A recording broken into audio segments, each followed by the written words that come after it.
Hi అండి. Welcome to software series YouTube channel. యాక్చువల్‌గా ఇప్పుడు ట్రెండింగ్ సాఫ్ట్‌వేర్‌లో ఏవేవైతే ఇష్యూస్ ఉన్నాయో దాని మీద వీడియో సిరీస్ చేయాలని అనుకుంటున్నా. Let me know if you are guys ఏమన్నా డౌట్స్ మీకుంటే కమెంట్స్ రూపంలో పింగ్ చేయండి. I will give my best. And నాకున్న నాలెడ్జ్‌తో నేను చేసిన వర్క్ రిలేటెడ్ ఏదైనా ఉంటే మీకు ఎక్స్‌ప్లెయిన్ చేస్తాను. అలాగే సజెషన్స్ కూడా ఇస్తాను నాకు తెలిసినంత వరకు. And coming to the software people life ఇప్పుడు సడెన్‌గా ఎంత డ్రాస్టిక్ చేంజ్ వచ్చిందంటే, ఎక్కడ చూసినా, ఏ కంపెనీలో చూసినా లే ఆఫ్స్ అని వింటూనే ఉన్నాం గదా! ఇది ఎంతవరకు మనకు ఇంపాక్ట్ అవుతుంది లైక్ సాఫ్ట్‌వేర్స్‌కి? దీన్ని ఎలా మనం ఓవర్‌కమ్ చేయాలి? లైక్ ఎలా మనం దీని నుంచి బయటికి రావాలి? సడెన్‌గా వాళ్ళు లే ఆఫ్ చేస్తే మన వర్క్ కల్చర్ కావచ్చు, పర్సనల్ లైఫ్ కావచ్చు ఎలా బ్యాలెన్స్ చేయాలి? అది ఎంతవరకు ఇంపాక్ట్ అవుతుంది? అండ్ మోర్ ఓవర్ మన ఇంకా వన్స్ లే ఆఫ్ అయిన తర్వాత నెక్స్ట్ మనం జాబ్ తెచ్చుకోగలమా? లేకుంటే లేదా? అన్న విషయాల గురించి ఈ వీడియోలో క్లియర్‌గా తెలుసుకుందాం. ఆహ్, more over first of all A company అయినా లే ఆఫ్ ఇచ్చిందంటే సడెన్‌గా లే ఆఫ్ ఇవ్వదు. అట్‌లీస్ట్ ఒక 3 మంత్స్ పే స్కేల్ అయితే ఇస్తుంది. ఆ 3 మంత్స్‌లో మనకున్న స్కిల్ సెట్‌తో వేరే కంపెనీల్లో ఇంటర్వ్యూస్ అటెండ్ చేసి ఇంటర్వ్యూ క్రాక్ చేయొచ్చు. అదొక బెనిఫిట్. ఇంకా 3 మంత్స్‌లో దాదాపుగా స్కిల్ ఉన్నోళ్ళైతే 3 మంత్స్‌లో సర్వైవ్ అవుతారని నా ఒపీనియన్. ఇంకా కంపెనీ కాస్ట్ కటింగ్ దృష్టిలో పెట్టుకొని ఇలా ఎంప్లాయీస్‌ని లే ఆఫ్ చేస్తుంది. కొంచెం హార్డ్ టు డైజెస్ట్ బట్ ఇది ఫ్యాక్ట్. ఒక రియల్ లైఫ్‌లోకి ఎంటర్ అయిన తర్వాత ఇట్లాంటి సిట్యుయేషన్ ఏదైనా వస్తే దాన్ని తీసుకొని డిప్రెస్ అవ్వకోకుండా ఓవర్‌కమ్ చేసి కొంచెం మూవ్ ఆన్ అవ్వాలి. అప్పుడే మనం లైఫ్‌లో గెట్ ఇన్ అవుతాం. ఎందుకంటే ఇప్పుడు అది ఆ కంపెనీ తీసేసిందన్నంత మాత్రాన నీకు స్కిల్ సెట్ లేదని కాదు. లేక నువ్వు సర్వైవ్ అవుతున్నావని కాదు. ఆ సిట్యుయేషన్‌లో ఆ కంపెనీ యొక్క సిట్యుయేషన్ వాళ్ళు మైండ్‌లో పెట్టుకొని మిమ్మల్ని తీసేస్తే మనమేం చేయలేం. సో, మనం కొంచెం స్కిల్ సెట్ ఇంప్రూవ్ చేసుకొని అంటే ఇప్పుడు ఫర్ సపోజ్ ఒక టెక్నాలజీ అనే కాకుండా అట్‌లీస్ట్ ఒక 3 టు ఒక టెక్నాలజీ 100% ఉండి ఇంకా 1 ఆర్ 2 టెక్నాలజీస్ అట్‌లీస్ట్ 50 నాలెడ్జ్ ఉంటే మనం ఒక కంపెనీలోకి ఎంటర్ అయిన తర్వాత ఈజీగా మన వర్క్ మీద మనం కాన్సంట్రేట్ చేసి గెట్ ఇన్ అవ్వగలం. అసలు ఐడియానే లేకపోతే గెట్ ఇన్ అవ్వడం కష్టం.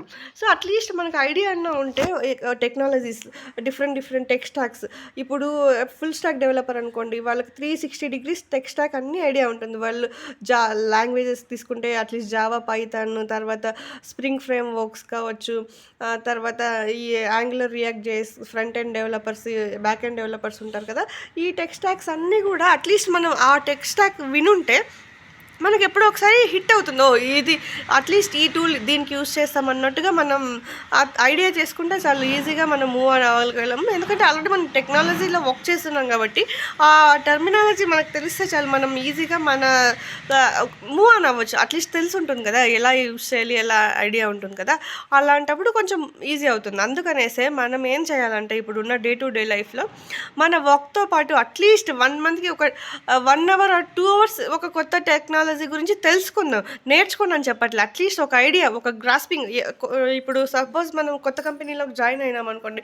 అప్పుడు వాళ్ళు అసైన్ చేసే వర్క్ ఆహ్, టర్మినాలజీనే తెలియకపోతే అప్పుడు ఫుల్ స్ట్రక్ అయిపోతాం కదా! అలా కాకోకుండా అలా యూట్యూబ్‌లో వేస్ట్ వీడియోస్ అన్నీ చూస్తున్నాం గదా! హవర్స్ వేస్ట్ చేసేసి. దాని బదులు నేను డైలీ ఇప్పుడు నేనేం పర్ఫెక్ట్‌గా రోజు నేనేం నేర్చుకోనట్లేదు. అట్‌లీస్ట్ వారానికి ఒక 2, 3 అవర్స్ దాని మీద మనం కాన్సంట్రేట్ చేస్తే ఇప్పుడు మన ఫ్యూచర్‌లో మనం ఇబ్బంది పడాల్సిన అవసరం ఉండదు కదా! అండ్ మోరోవర్ మన మీద మనకు కాన్ఫిడెన్స్ వస్తుంది గదా! మనం ఎక్కడికెళ్ళినా మన స్కిల్ సెట్ బావుంటే ఆటోమేటిక్‌గా మనం రిక్రూట్ అవుతాము. మనం నేర్చుకుంటాము. సో, అలా అది మనకే బెనిఫిట్ కదా! ఏమంటారు? అండ్ ఒకరిని మనం బెగ్ చేయాల్సిన పనుండదు. అయ్యో! నాకు జాబ్ కావాలి చూసిస్తారా అన్నట్టు ఆ విషయం ఉండదు కదా! మన దగ్గర స్కిల్ సెట్ ఉందనుకోండి ఆటోమేటిక్‌గా ఎవరైనా భయపడాల్సిన పని లేదు. ఇది కాకుండా ఇంకోటి అనుకుంటాం. ఎంత లే ఆఫ్స్ అయినా ఏదైనా. ఇంకొకటి మన డే టు డే వర్క్ కల్చర్‌లో ఏఐ అంటున్నారు కదా! ఏఐని కూడా మనం కొంచెం కాన్సంట్రేట్ చేస్తే చాలు. అది హార్డ్ కోడ్ చేసే విధానం అయితే కాదు. జస్ట్ అది మనకు ఒక ఐడియా కొంచెం మన వర్క్‌ని ఫాస్టర్ చేస్తుంది. ఈజియర్ చేస్తుంది. సో, అది కొంచెం దృష్టిలో పెట్టుకొని మనం ఏదైనా గానీ ఇప్పుడు ఇంతకుముందు ఎక్కడైనా వర్క్‌లో స్ట్రక్ అయ్యాను అనుకోండి డిప్లాయ్‌మెంట్‌లో కానీ, డెవలప్‌మెంట్‌లో గానీ, ప్రాజెక్ట్స్, అప్లికేషన్స్‌లో వర్క్ చేసేటప్పుడు చాలా ఇష్యూ అయ్యేది.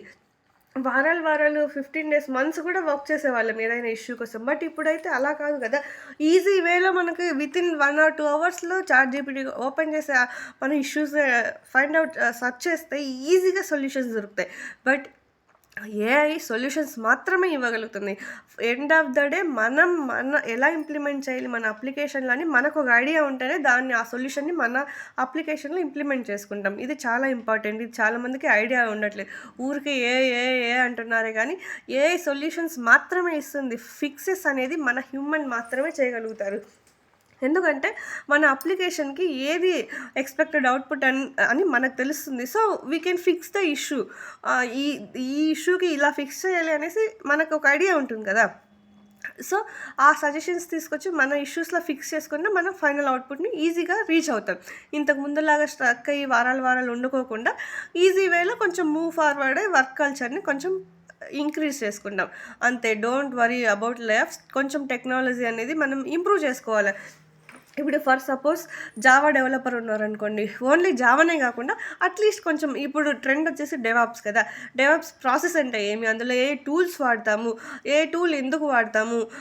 ఇప్పుడు గిట్‌హబ్ యాక్షన్స్ జెన్కిన్స్‌కి రీప్లేస్ చేసి గిట్‌హబ్ యాక్షన్స్ అన్నీ ఉన్నాయి కదా! అలా గిట్‌హబ్ యాక్షన్స్ తర్వాత కొత్త tools free open source tools ఏవేవైతే ఉన్నాయో అవన్నీ మనం రెగ్యులర్‌గా కొంచెం కాన్సంట్రేట్ చేసి మనం వర్క్ చేయాల్సిన పని లేదు.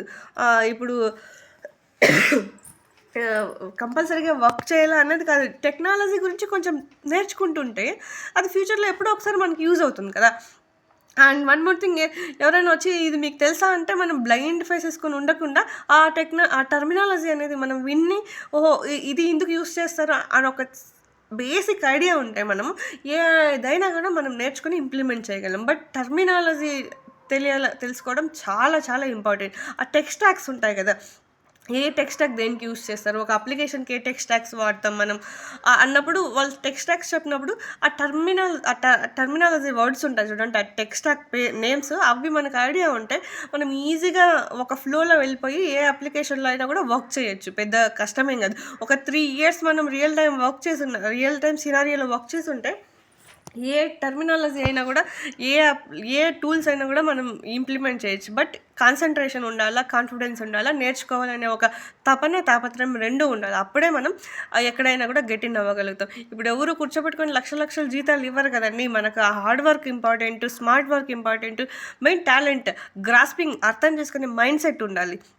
ఇప్పుడు రోజంతా ఒక ఇష్యూ మీద వర్క్ చేస్తే రిజల్ట్ అనేది కనిపించాలి కదా మనకు. అట్‌లీస్ట్ సొల్యూషన్స్ ఇది ఈ వేలో ట్రై చేసాము అన్నట్టు కూడా ఒక పాయింట్ ఆఫ్ వ్యూ ఉంటుంది కదా! అలా మనం ఈజీ వేలో మూవ్ ఆన్ అయితే బావుంటుందని నా ఒపీనియన్. సో, స్కిల్ ఉన్నోడు అసలు లేఆఫ్స్ గురించి భయపడాల్సిన పనే లేదు. అట్లనేసి ఒక స్కిల్ అని కాదు, ఒక 3, 4 టెక్నాలజీస్ మన హ్యాండ్‌లో పెట్టుకుంటే మనకే బెనిఫిట్, మనకే యూజ్ అవుతుందని నా ఒపీనియన్. ఇంకా ఫర్దర్ రాను వీడియోస్‌లో ఏ టెక్నాలజీ ఎక్కువ హైప్ ఉంటుంది, ఎప్పుడు ఏం నేర్చుకోవాలనేది 1 బై 1 సిరీస్ లాగా మీకు నాకు తెలిసిన ఇన్ఫర్మేషన్ మీకు ఇస్తుంటాను. ఇఫ్ ఇన్ కేస్ నేను ఎక్కడైనా రాంగ్ అనిపిస్తే మీరు పింగ్ చేయొచ్చు. అండ్ మీకు ఏ ఏ లైక్ ఏ డౌట్స్ ఉన్నాయో పింగ్ చేసి నేను అకార్డింగ్ టు దట్ నేను వీడియోస్ అనేది అప్లోడ్ చేస్తూ ఉంటా 1 by 1. Thanks for supporting. Thanks for watching. And please do subscribe and comment. Thank you. Thanks a lot.